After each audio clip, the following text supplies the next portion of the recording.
My name is Carina Gardner, and I'm what you would call a practical designer. If you're ready to create a life that you love, become an incredible force for good, and generate income while pursuing your dreams, this is the podcast for you. Welcome to Make and Design. Hi, designers. Today I want to talk about transforming your life with really fantastic design habits.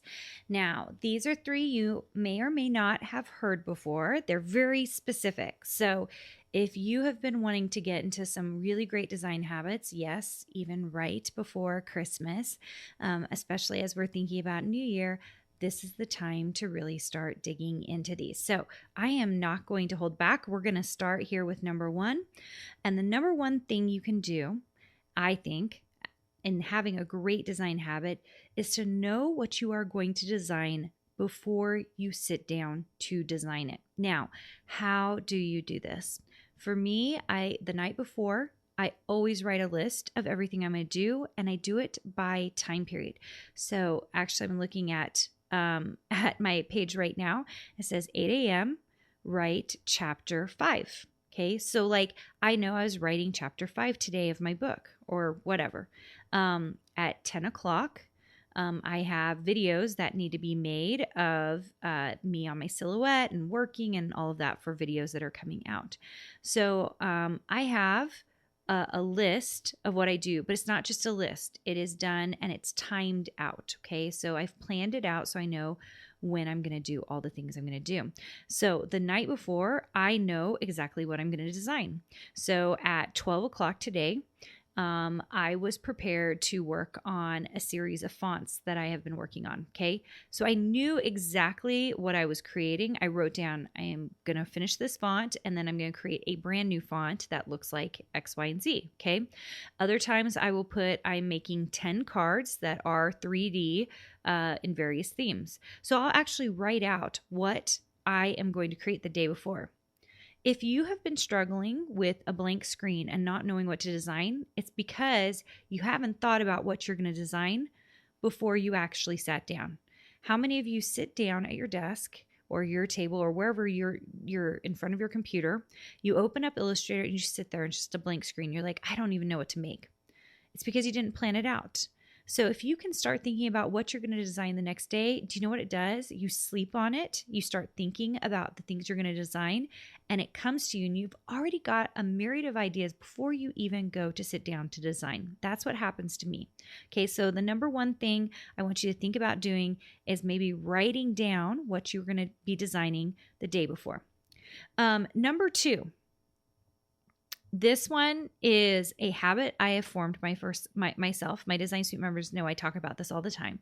But you should always have, if you're working in Illustrator, and I hope you are because you're here. If you're only working in Procreate, like having some Illustrator skills is going to help you. But I always create what I call a working file in Illustrator. So I was working on a series of Christmas quotes not too long ago. And I had like 12 quotes all sitting in the same folder or the same AI file. And then I named it, I actually do an _WF at the end of it. That's my working file.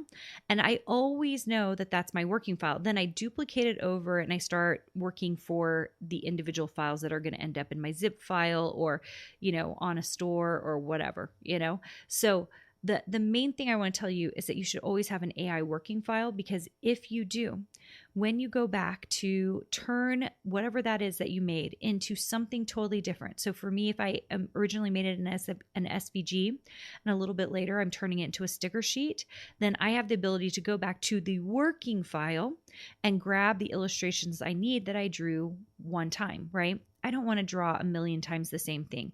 I want to draw one time and make alterations. That's much faster. And so if you have working files in all of your folders and everywhere you're storing everything, it's very easy to find those files because I name them all the same. I just use a little tag at the end called _WF. And so I know it's a working file. Okay. So number two is to always create a working file for yourself. Okay.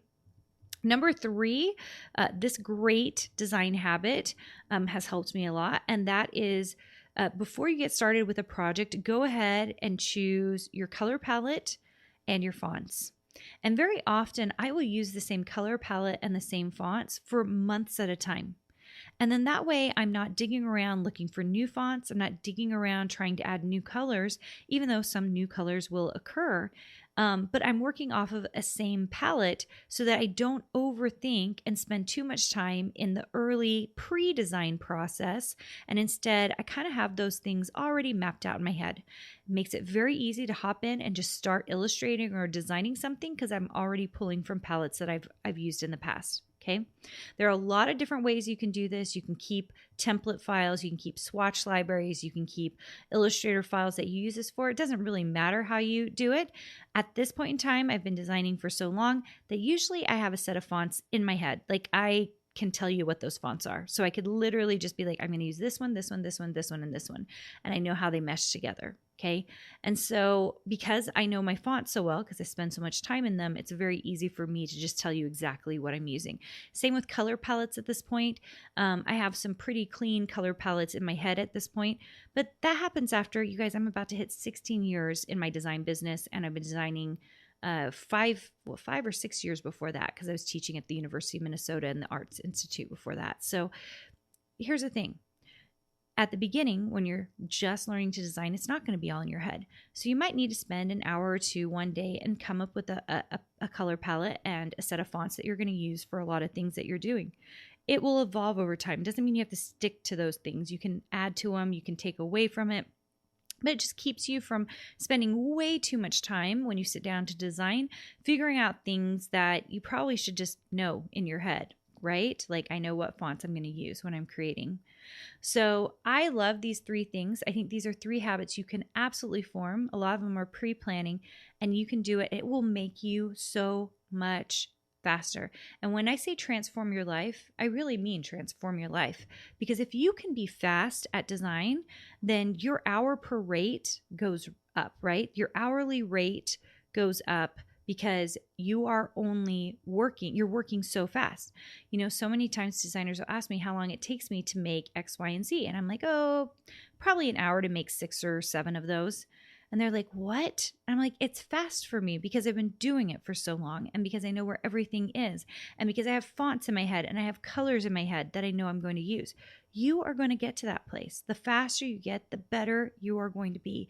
And these design habits will get you there. So I hope you take these. I hope you use them, and it keeps you moving along. It is just Christmas the next time I see you here. And so I hope that if you're listening to this and you're kind of getting ready for Christmas, that you're just having a wonderful time doing that, and that you take these design habits as you move into the next year. Did you know you have access to more free design content, die cut files, and sewing patterns? Join our exclusive VIP group for free by going to designsweetcourses.com/free.